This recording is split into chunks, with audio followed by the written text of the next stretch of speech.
Thank you so much for inviting me onto this important panel.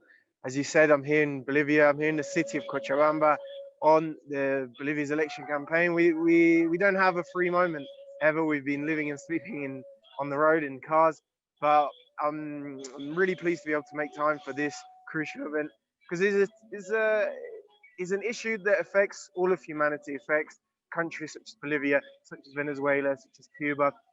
And as many of you know, Bolivia is the latest country to have suffered US intervention, to have, to have left the path of sovereignty and national development and adopt the US model of free market destruction and colonial dependency. And I think what has happened in Bolivia is what the United States wants to impose in China, in Cuba, and those countries that have successfully resisted U.S. imperialism for so many years. So what has happened in Bolivia? We've seen the indigenous majority, the working class majority of the country now excluded from power, where once they were able to participate in uh, in the political governance of the country, they're now excluded, now discriminated against on the basis of race, of culture, and in the economy, the effects have been even more disastrous. After just a few months of neoliberal reforms, of paralyzing state led development projects started under Evo Morales, by privatizing the state industries that were nationalized by Evo Morales, by destroying the public spending, the levels of public spending, of social spending that was possible thanks to the nationals, to the socialist development that Bolivia had enjoyed the past few years, the past 14 years. All that has been destroyed, and unemployment has now tripled.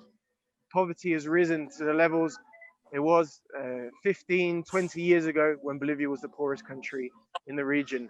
Bolivia has gone back to the path of dependency, of assuming its role in a global division of labor in which the country exports raw materials uh, with no means to alleviate the poverty that the country suffers. Now, China stands as an inspiration for countries in Latin America and the global south. Because China is a country that has refused to accept its destiny as a colonized country. China is a country that suffered a century of humiliation, a country whose big cities were divided up between numerous colonial powers for many years.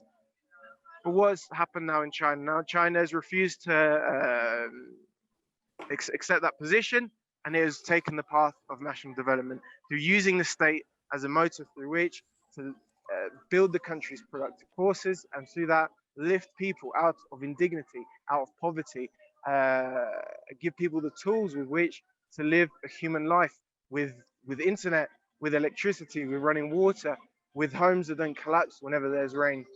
And that's the path that countries such as Bolivia were also taking for 14 years, were beginning to develop, and which has since been destroyed. So the China model is an inspiration for countries around the world. But it's also important to remember that China is not a country that seeks to impose this model around the world. It doesn't seek to invade countries, to promote coups, to install puppets around the world.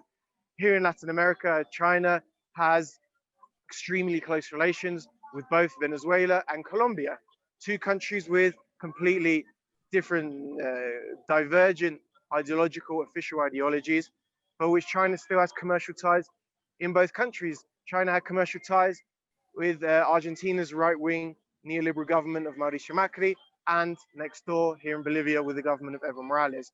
China doesn't seek to impose their way of life, their culture, their economic model on those it interacts with.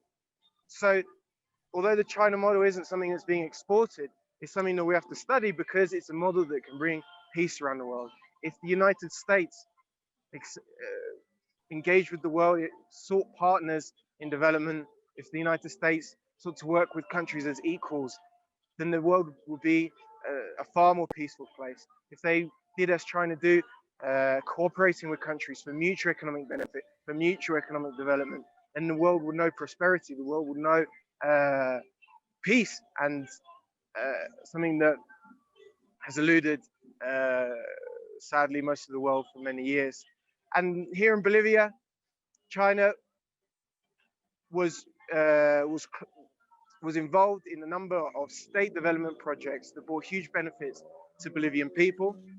Just in the internet connection I'm speaking with you right now is thanks to Bolivia-China cooperation under the government of Evo Morales.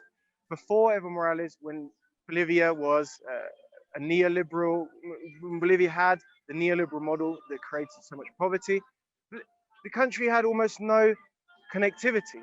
Those in rural areas and working class sections of the big cities couldn't, didn't have phone signal, didn't have internet connection. And what happened when Evo Morales took power? He worked with China to build a satellite. It's called the Tupac Katari satellite, named after an indigenous leader who fought the Spanish Empire here in Bolivia.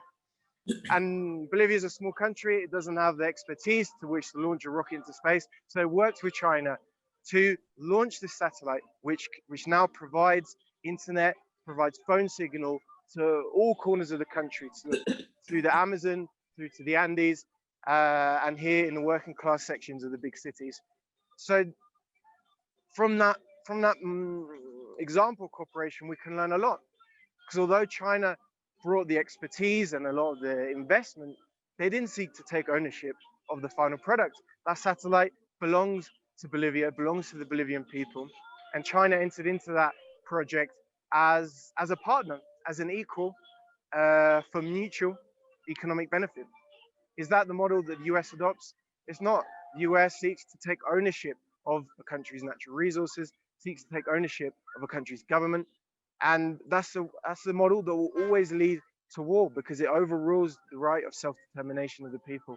So wherever the people demand to govern themselves, demand national independence and sovereignty, they'll always run up against the model that seeks to crush them.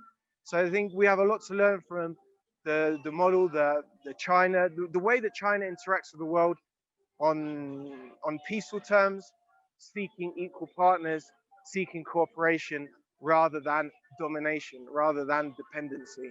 So with that, I hope we can have an important discussion.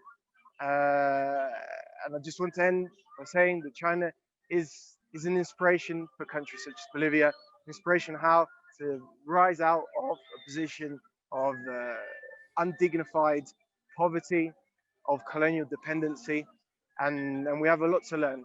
Thank you for inviting me onto the panel, and I hope we have an interesting discussion.